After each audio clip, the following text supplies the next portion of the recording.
ఈ కాలంలో ఉమ్మడి కుటుంబాలు అనేవి ఎక్కడ కూడా కనిపించట్లేదు. అలాగే ఈ జనరేషన్ పిల్లలు పెళ్ళిళ్ళు చేసుకున్నారని అంటే ఉద్యోగాల పేరుతోటి బెంగళూరు అంటూ, చెన్నై అంటూ, హైదరాబాద్ అని అంటూ దూర ప్రాంతాలకు వెళ్ళిపోతున్నారు. ఇంకొంతమంది పిల్లలు విదేశాలకు కూడా వెళ్ళిపోతున్నారు. అత్తగారితో కలిసి ఉండే వాళ్ళు ఎవరు అని చెప్పేసి మనం ప్రతిరోజు మాట్లాడుకుంటూ ఉంటున్నాం. అయితే అత్తగారు వేధింపులు భరించలేక ఒక అమ్మాయి అనంతపురం సుబ్రహ్మణ్యేశ్వర స్వామి గుళ్ళో 20 రూపాయల నోటు పైన స్వామి మా అత్తగారు తొందరగా చనిపోవాలని రాసి ఆ దేవుడికి హుండీలో కానుగ్గా వేసింది.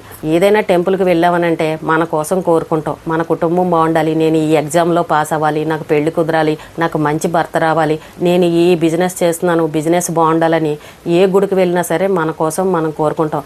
కానీ ఒక అమ్మాయి పాపం ఎన్ని ఇబ్బందులు పడిందో, ఎన్ని బాధలు పడుతుందో అత్తగారితోనూ. అత్తగారు చనిపోవాలని ఆ నోటి మీద రాసి దేవుడికి వేసిందని అంటే నిజంగా చాలా బాధగా అనిపించింది. ఎవరు కూడా అంత సాహసం చేయరు, కానీ ఆ అమ్మాయి చేసిందనంటే అంటే ఇప్పటికీ కూడా అత్తగారు వేధింపులు భరించలేని ఆడవాళ్ళు ఇప్పటికీ మన సొసైటీలో ఉన్నారు. ఈ కాలం అత్తగారులు అందరూ చెప్పేస్తూ ఉంటారు, కోడళ్ళకి మేమే భయపడుతున్నామండి, మేము ఎక్కడ వేధిస్తున్నాము కోడళ్ళని. కోడళ్ళందరూ కూడా ఈ రోజుల్లో చదువుకున్న వాళ్ళు అయిపోయారు. మేము ఏదైనా ఒక మాట అంటే కేసులు పెట్టడం, లేదంటే వదిలేసి వెళ్ళిపోవడం, ఇలాంటివన్నీ చేస్తున్నారు, మేమెందుకు అంటామండి అని చాలామంది అత్తగారులు ఇప్పటికీ అనేవాళ్ళు ఉన్నారు. కానీ ఇలా కఠినమైన అత్తగారు వేధింపులు భరించలేని వాళ్ళు ఇప్పటికీ మన సొసైటీలో ఉన్నారు. ఆ అమ్మాయి వయసు ఎంతో, పాపం ఆ అమ్మాయి కాపురానికి వచ్చి ఎన్నాళ్ళైందో, మరి అత్తగారు అన్ని రకాలుగా ఎలా వేధిస్తుందో అర్థం కాని విషయం. ఏది ఏమైనా కొంతమంది ఇప్పటికీ కూడా ఉమ్మడి కుటుంబాల్లో ఉన్నారు, అత్తగారు వేధింపులు భరించే వాళ్ళు ఉన్నారు. అత్తగారితో పాటు ఆడబడుచులు భర్త వేధింపులు కూడా భరించే వాళ్ళు ఉన్నారు. మనకి ఎన్నో కామెంట్లు వస్తుంటాయి, మా ఆడబడుచు ఇలా అంది, మా అత్తగారు ఇలా అంది, వాళ్ళిద్దరిని చూసుకుని మా ఆయన కూడా వాళ్ళ మాటే మాట్లాడుతున్నాడు, వాళ్ళ ముగ్గురు కలిసి నా మీద పడతారు, ఏదైనా గొడవ వచ్చిందనంటే అందరూ కలిసి నోటుకొచ్చినట్టు మాట్లాడతారు, నా తరపు నుంచి మాత్రం ఎవరూ మాట్లాడకూడదు, నేను ఏదైనా మా పుట్టింటి వాళ్ళకి చెప్తే మా పుట్టింటి వాళ్ళు వచ్చి వాళ్ళని ఏదైనా అడిగారని అంటే అదిగో మీ పుట్టింటి వాళ్ళకి ఎందుకు చెప్పో, మీ పుట్టింటి వాళ్ళకి ఇక్కడ ఉన్న విషయాలు ఉన్నవి లేనివి చెప్పి వాళ్ళని రెచ్చగొట్టి మా మీదకు గొడవకు తీసుకొస్తున్నావని ఇలా అనేవాళ్ళు కూడా ఉన్నారని పాపం చాలామంది చెప్తూ ఉంటారు. చూసారా అండి, 20 రూపాయల నోటు మీద దేవుడికి అత్తగారు చచ్చిపోవాలని రాసిందనంటే ఆ తల్లి అత్తగారి చేతిలో ఎన్ని కష్టాలు పడుతుందో, ఎన్ని బాధలు పడుతుందో. ఇప్పటికైనా సరే మారాలండి, ఇంకా ఎప్పుడూ లాగానే ఉండాలని అనుకుంటే ఎలా కుదురుతుంది? మా కాలంలో మేము అత్తగారితోటి వేధింపులు భరించాం, ఆడబడుచులు వేధింపులు భరించాం, ఫుడ్ చాకరీ చేసేవాళ్ళం, అందరికీ వండి పెట్టేవాళ్ళం, మాకింత రెస్ట్ దొరికేది కాదు, మేము తలుపు చాటు నుండి బతికేవాళ్ళం, భర్తతో కూడా మాట్లాడేవాళ్ళం కాదని పాతకాలం అత్తగారులు అందరూ కూడా చెప్తూ ఉంటారు. కానీ ఈ కాలం మారిపోయింది, పిల్లలందరూ చదువుకున్నారు, లక్షల్లో జీతాలు సంపాదిస్తున్నారు. మరి అలాంటి కోడళ్ళు వెళ్ళి అప్పటి కాలంలాగా మేము భరించినట్టు నువ్వు కూడా భరించమ్మా అని వీళ్ళని వేధించామనుకోండి, వీళ్ళు ఎందుకు భరిస్తారు?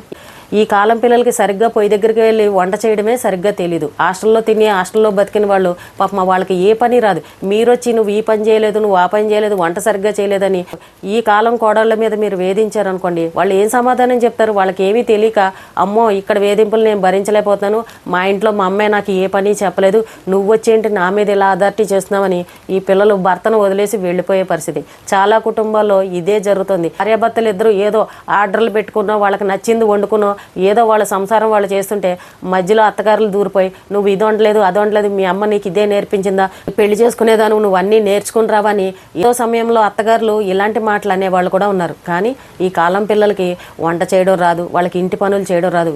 ఈ కాలం పిల్లలకి పని రాలేదు అని మనం అనడానికి కూడా లేదు, ఎందుకంటే వాళ్ళకి చదువు బిజీ ఎక్కువైపోయింది, చదువుకోవడానికే సమయం ఉండట్లేదు. ఆడపిల్లని పెంచిన తల్లిదండ్రులు కూడా చెప్తున్నారు, మా అమ్మాయి అలసిపోయి వస్తుంది, కష్టపడి వస్తుంది, ఇన్ని గంటలు చదువుకుంటుంది, ఇంకా ఆ అమ్మాయికి మేమేం పని చెప్పమని నోట్లో గోరుముద్దలు తినిపించి అన్నం తినిపించే తల్లిదండ్రులు కూడా ఉన్నారు.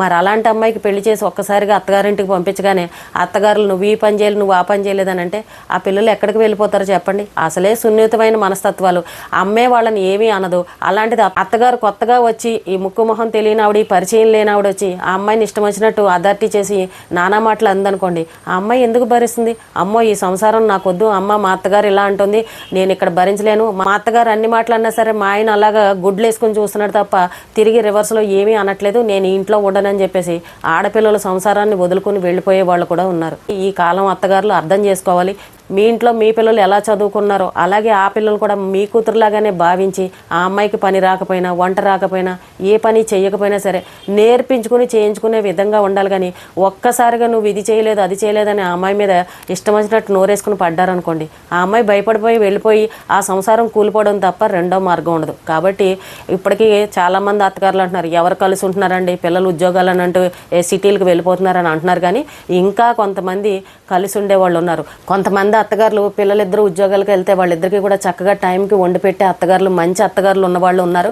ఇంకొంతమంది రాకాసిగా గయ్యాళిగా ఎప్పుడో పెళ్లిలో జరిగిపోయిన విషయాలు మాట్లాడడం, లేదంటే మాకు మంచి సంబంధం వచ్చింది, బోల్డ్ కట్నం వచ్చేది, దెరకపోయి మా వాడు నిన్ను చేసుకుంటాను అన్నాడు, లేదంటే మా వాడికి ఈ లైఫ్ ఇంకా బాగుండేదని ఇలా వంకర మాటలు మాట్లాడే అత్తగారులు కూడా ఇప్పటికీ మన సొసైటీలో ఉన్నారు. ఆ అమ్మాయి 20 రూపాయల నోటు మీద అత్తగారు చచ్చిపోవాలని హుండీలో వేసిందని అంటే ఆ అమ్మాయి పాపం ఎన్ని బాధలు పడితే ఆ రకంగా దేవుణ్ణి కోరుకుని చెప్పండి. మనసులోని బాధని చెప్పుకోలేని ఆడవాళ్ళు ఇప్పటికీ చాలా మంది ఉన్నారు. మనం పైకి చూసేదంతా చాలా బాగుంది, సూపర్గా ఉన్నారు, వీళ్ళకేం తక్కువ అని అనుకుంటాం. కానీ డబ్బున్న వాళ్ళ ఇళ్ళలో కూడా దేనికి లోటు లేని వాళ్ళు కూడా పాపం ఎన్నో కష్టాలు బాధలు పడుతున్నారు. అన్నీ ఉన్నా సరే భర్త మంచివాడు కాకపోవడము, అన్నీ బాగున్నా సరే అత్తగారు మంచివాళ్ళు కాకపోవడము, ఏంటో మరి వాళ్ళ తలరాత అనుకోవాలో పొరపాటున మరి ఇలా పెళ్ళి అనే జీవితంలో అడుగుపెట్టి వాళ్ళు ఎలాంటి బాధలు పడుతున్నారో అర్థం కాదు. కానీ సొసైటీలో ఇలాంటి మనుషులు కూడా ఉన్నారు, మంచివాళ్ళు ఉన్నారు, చెడ్డవాళ్ళు ఉన్నారు.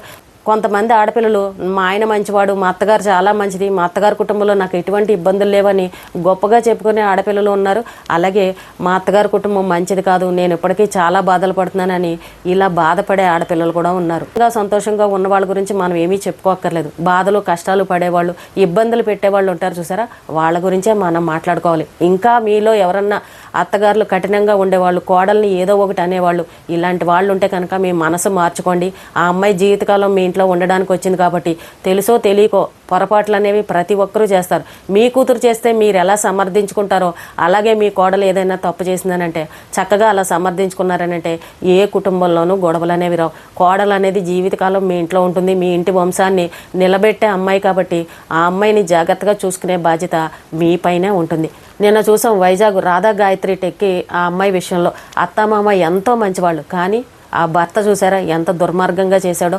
ఇప్పుడు అత్తమామ మంచివాళ్ళని చేశారు, కానీ ఇప్పుడు ఆ ఇంట్లో ఒక్కరి మనసు సరిగ్గా లేకపోయినా సరే చూసారా కుటుంబానికి అంతా కూడా దెబ్బ పడింది కదా. ఇప్పుడు అత్తమామ అంత మంచివాళ్ళు, మంచి పొజిషన్లో ఉన్నారు, డబ్బుకు లోట్లేదు, మంచి పేరున్న కుటుంబం, పద్ధతైన కుటుంబం. కానీ ఈ అబ్బాయి చేసిన తప్పు వల్ల ఇప్పుడు ఆ కుటుంబాన్ని అందరూ కూడా నిందించే పరిస్థితి. నేను చెప్పే విషయం ఏంటంటే అత్తగారు ఒక్కతే మంచిది ఉంటే కాదు, భర్త మంచివాడు అవ్వాలి, మామగారు, ఆడపడుచులు, ఆ కుటుంబం అంతా కూడా మంచివాళ్ళు అవ్వాలి. అందులో ఏ ఒక్కరు పొరపాటు చేసినా, ఏ ఒక్కరు మీ ఇంటికి వచ్చిన అమ్మాయిని సాధించినా వేధించినా ఆ కుటుంబాన్ని అందరూ కూడా అంటారు, అదిగో మా అత్తగారి కుటుంబం ఇలాంటి వాళ్ళని బయటకు వచ్చి చెప్పుకునే పరిస్థితి. కాబట్టి కుటుంబం ఎప్పుడు కూడా గుట్టుగా ఉండాలి. ఒక అమ్మాయిని ఏడిపించి మనం సునకానందం పొందాలని అనుకోవడం అది మూర్ఖత్వంగానే ఉంటుంది. పెళ్లి చేసుకుని మీ ఇంటికి వచ్చిన ఆడపిల్లల్ని జాగ్రత్తగా చూసుకోండి. పెళ్లికి ముందు మీ కుటుంబం ఎంత గౌరవంగా పద్ధతిగా ఉందో పెళ్ళయ్యి ఆ అమ్మాయి మీ ఇంటికి వచ్చిన తర్వాత కూడా అంతే గౌరవం, అంతే విలువగా ఉంటే మీ కుటుంబం గురించి అందరూ గొప్పగా చెప్పుకుంటారు. ఆ అమ్మాయి ఎన్ని కష్టాలు ఎన్ని బాధలు పడితే దేవుణ్ణి అలా కోరుకుంది చెప్పండి. ఇదొక్కటి చాలు నిదర్శనం. మనకి సొసైటీలో అత్తగారు వేధింపులు పడేవాళ్ళు ఇంకా ఉన్నారని దీన్ని బట్టే మనకు అర్థమవుతుంది.